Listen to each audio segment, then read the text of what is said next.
Guys, for today's video, gusto ko sanang i-share to sa inyo and tingnan natin yung terms and calculation netong bago lang sa amin na Atomic Cash. Bago lang? So, meron akong Atomic Cash, di ba? Meron akong Atomic Card, Atomic Credit. Kung nasusubaybayan nyo itong vlog ko, una, nagrantan ako ng card and then eventually, nagrantan ako ng 10,000 na Atomic Cash. Then eventually, nag-increase siya to 15,000. Ano sinasabi ko na bago lang sa akin? Okay, so, to cut the long story short, yung asawa ko, pina-sign up ko, ni-refer ko sa Atome. And nagulat ako dun sa binigay na offer sa kanya. Parang nakaka-bitter. Yan ang pag-uusapan natin today. So samahan nyo ako. Sit back and let's discuss. Coming right up.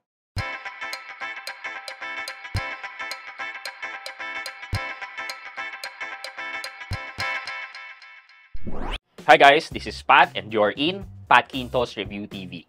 So if you're new to my channel, I do reviews about personal finance na meron akong experience or meron na akong knowledge na ginawa ko na yan ng videos and playlist na makikita nyo dito sa taas.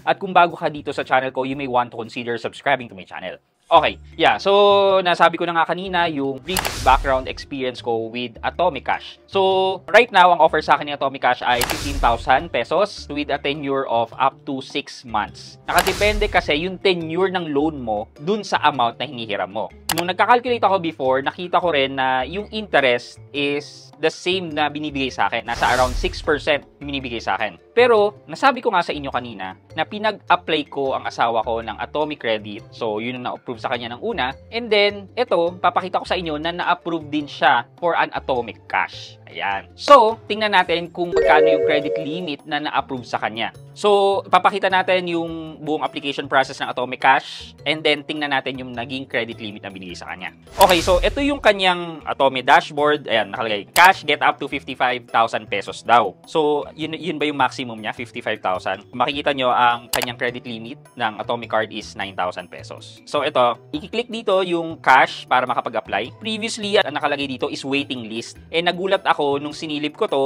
na nakalagay is activate now. I-discuss muna natin itong Atomic Cash. Dun sa mga bago lang with Atomic Cash, sabi dito, purely 100% ang application online, low interest rate starting from 1% per month. Balikan natin tong sinasabi niya. Flexible repayment options ng up to 12 months. Okay. So, how it works, open your cash account for free, enter your amount you need, receive the loan with your selected bank account, and pay your bills on time. Click niya dito is activate now. Pagdating ng activation, ito yung isa sa kinagustuhan ko with Atome. Lalo na sa Atomic Cash, every time na i-access mo yung Atomic Cash, kahit naka-login ka na, nakabukas na tong Atome app mo, nagre-require ng verification. Verification na magbi-video ka, tapos i-verify kung yung mukha mo yung naka-register sa system nila. Actually, dapat ganito yung ginagawa sa mga GLoan, GGive, sa Maya para naiwasan na kahit ma-hack yung mga accounts na yan, hindi basta-basta makakautang because of the security feature na katulad nito ini-implement ni Atome. So, click natin yung verify me. Papakita ko sa inyo na yung asawa ko yung nag-verify. Ayan. So, brief requirements daw for verification. Kailangan daw walang salamin, walang sombrero or headscarves. And then, i-fit mo daw yung mukha mo dun sa frame and with enough light. Kung okay na kayo dyan, just click the start verification. So, ayan, yung asawa ko, nag-verify siya. Napakasimple. Na-submit na kagad yung application. We're verifying your cash application. You will be notified via SMS or push notification once your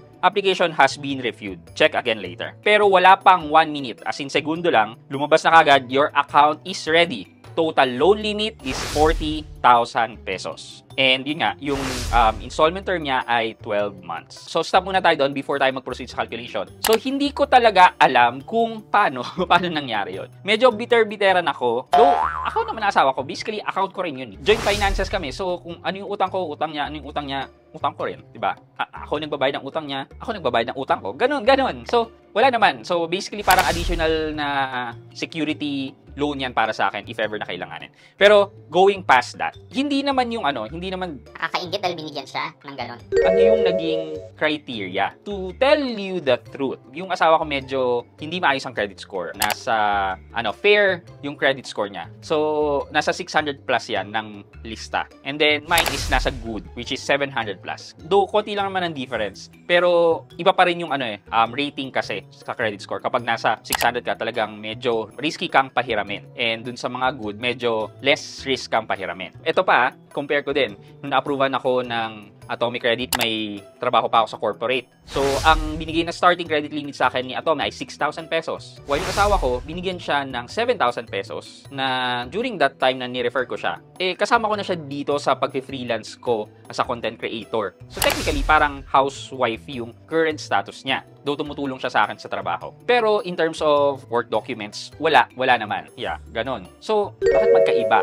And based on credit score, magkaiba rin. Well, hindi ko po talaga alam. Hindi ko rin masasabi. I am just pointing out, ganon yung naging sitwasyon namin na hindi nag-a-apply yung logic ng credit score at income. Kasi, tututusin, mas may trabaho ako, mas may income ako versus sa asawa ko. Mas maganda ang credit score ko versus sa asawa ko. So, I don't know the reason. So, maybe kung alam niyo yung reason, sulat niyo yan sa comment section sa baba. Bakit kaya? Ba't kaya ganon? Pero, yun nga. So, kung medyo bitter-bitteran, yeah, bakit nga? Pero dahil mag-asawa naman kami, well, I welcome this as good news kasi in case lang naman na kailanganin, di ba? Meron ako, meron siya, di ba? Marami kaming pagkukunang source. So, let's continue dun sa calculation. Okay, so try natin manghiram, i-max natin yung sinasabi niyang 40,000 pesos. 40,000. So, disbursed amount is 39,600 kasi may 1% na admin fee or service charge. So, 400 pesos yun. 39,600 na lang. And then, ito yung repayment plan. Hindi daw namin siya pwedeng bayaran ng less than 9 months. So, 9 to 12 months lang ang tenure na binibigay. Kahit sabihin mo,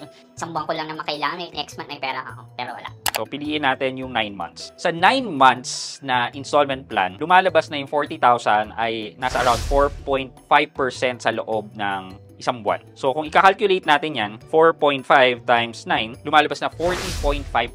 Yan yung interest. So, kung i-multiply natin yan sa 40,000 times 0.45, 16,200 ang interest niya sa loob ng isang taon. Add natin yung 40,000. Basically, 56,200 ang total repayment natin sa loob ng 9 months. Kung ima-manual calculation natin yan, 6,244.44 times 9 months, ayan, 56,199.96 or 56,200 pesos nga. Okay, kung 12 months naman natin siyang babayaran, mas bumaba ang interest niya. Interest niya na lang ay 4% per month. O kung i-calculate natin yan, 4% times 12, it would give us 48%. So, mas malaki ang total na interest. Kung i-calculate natin yan, 40,000 times 0.48, 19,200. Kung i-add natin 40,000, that gives us 59,200. That's an additional 3,000 na interest po for additional 3 months. Okay, kung manual calculation naman ang gagawin natin, so kunin natin yung monthly amortization which is 4,933.33 times 12, 59,000, yan, 199.96 or 59,200 pesos. So, kung i-compare natin to with G-Loan, almost the same yung interest. Nasa around 4 to 5% ang interest rate. So, medyo malapit naman. And then, yung yung G-Loan din, meron din siyang service charge. Pero, ang masasabi ko dito kay G-Loan, yung kanyang service charge or one-time processing fee niya, medyo mas malaki kaysa kay Atome. Kay G-Loan, 3% ang processing fee. While kay Atome naman, para sa akin, napaka-acceptable ng 1%. And then, kung i-compare naman natin siya kay Bilis, yeah, parang ganun din. Nasa within range lang din siya na nasa around 4.5%. Kay Bilis, around 4.6% yata for a 10,000 pesos loan. Yan. So, going back again, comparing the cash loan ng Atome kay G-Loan, kay Bilis, mukhang halos magkakalapit lang sila within the range naman ng interest nila. So, around 40 to 50% ang kanilang interest rate. Magkakatalo-talo na lang talaga in terms of additional benefit na ino-offer ng bawat lending service. For example naman, kay Bilis, yung cash loan at saka yung Bilis credit limit, iisa lang. So, tipong pag nagamit mo na, hindi ka na makakahiram kay Bilis.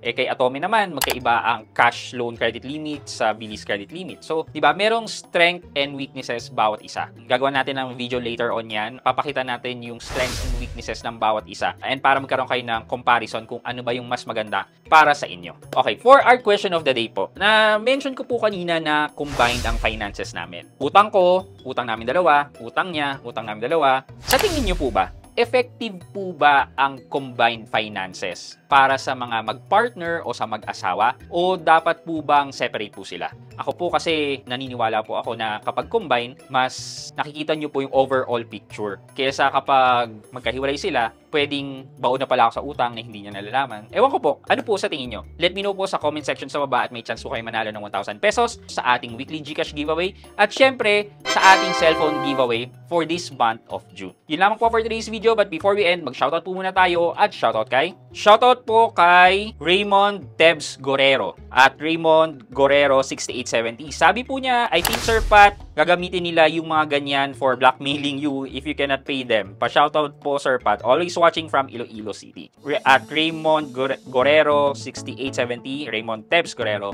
Shoutout po sa inyo at maraming salamat po sa panonood at pagsuporta ng aking videos at ng aking channel. Thank you so much po. And sa mga nanonood po sa akin sa Iloilo City, shoutout po sa inyo. Thank you so much. I hope you like this video. Leave a thumbs up, and if not, wala namang problema dyan, but continue to support me by subscribing to my channel by clicking the subscribe button and also the bell button sa tabing subscribe para makareceive kayo ng latest notification sa lahat ng upload ko.